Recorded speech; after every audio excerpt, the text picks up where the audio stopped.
Title of this message is Comparison of the Bible Versions.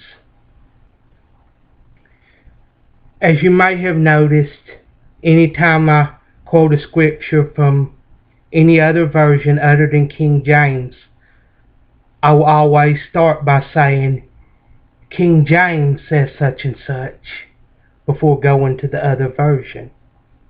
There's a reason for that. Revelation chapter 22,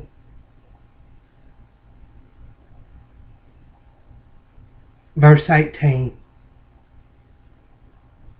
For I testify unto every man that heareth the words of the prophecy of this book. If any man shall add unto these things, God shall add unto him the plagues that are written in this book. And if any man shall take away from the words of the book of this prophecy, God shall take away his part out of the book of life, and out of the holy city, and from the things which are written in this book.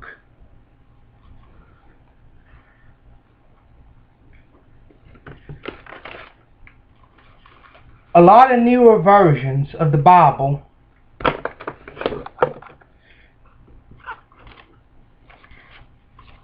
they will have the verses. It won't be lined up. Like it'll have a verse there, and then one of them be there, and then one of them may be on that end of the page, in the middle of the page, it's not lined up. And they do that to hide things. And it will skip a verse. And then it'll have at the bottom of the page in the footnotes, it'll have the verse written down. The thing is, a lot of people don't read those footnotes for one thing. Another thing, the footnotes are often difficult to see. But here's some of the verses that are removed. Matthew chapter 17 verse 21 is removed from newer translations. Matthew 18 verse 11, which says, For the Son of Man came to save that which was lost. That's a pretty important verse. But they have removed that from Bibles. Matthew chapter 23 verse 14 missing. Mark chapter 7 verse 16 missing. Mark chapter 9 verse 44 is missing. Mark chapter 9 verse 46 is missing. Mark chapter 11 verse 26 is missing. Mark 15 verse 28 is missing. Luke chapter 17 verse 36 is missing. John chapter 5 verse 4 is missing. Acts chapter 8 verse 37 is missing. Acts chapter 28 verse 29 is missing. Romans chapter 16 verse 24 is missing. And 1 John chapter 5 verse 7 and 8 is missing.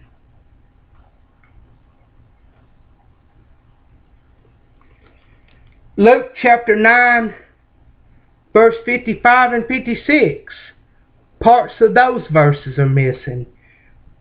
And this is what's missing from it. And said ye, know not what manner of spirit ye are of, for the Son of Man is not come to destroy men's lives, but to save them. Yet again, that's something people need to know. But they have took that out. Acts chapter 23 verse 9. They take out, let us not fight against God. John chapter 3 verse 16. They deny that we are adopted children of God. King James, the way it says it, for God so loved the world, He gave His only begotten, the key word, because begotten means He was born. He gave His only begotten Son, that whosoever believeth in Him should not perish but have everlasting life. But now, newer translations, what they say, for God so loved the world, He gave His one and only Son, denying that we were adopted in. If you read Romans chapter 8,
verse 15 and 16.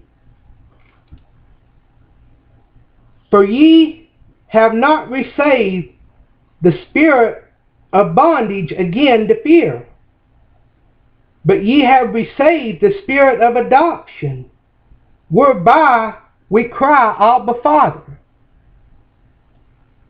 The Spirit itself bears witness with our spirit that we are children of God. But newer translations denies that in John 3:16.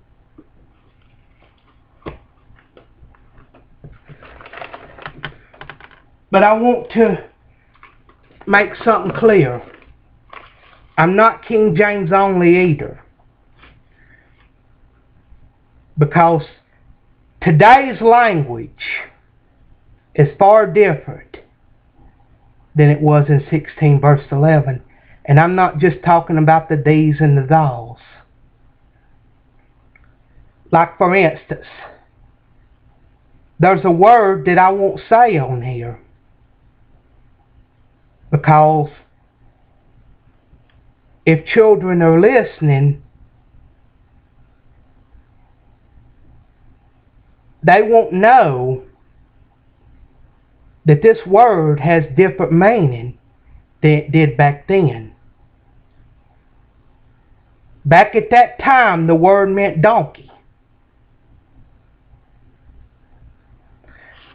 Another example, the word gay.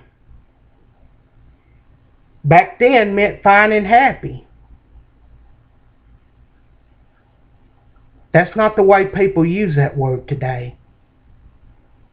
The word dumb meant mute back then. The word lame meant crippled. And here's one that really got me. The word perfect. Back then meant mature or striving. That's not what it means today. So I'm not against the newer translations if they're being read to clarify something. but don't go by it. The best thing you can use to understand what they really meant in the Bible days is a Strong's Concordance.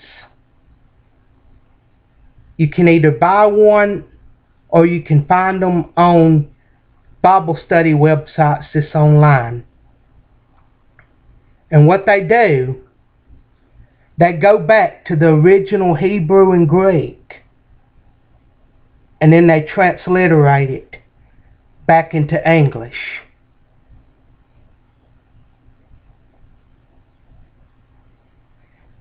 And if you don't have a King James Bible, that's a Bible you need to have. And I'm not talking about the one with the rainbow on the front of it either. But it's the most accurate.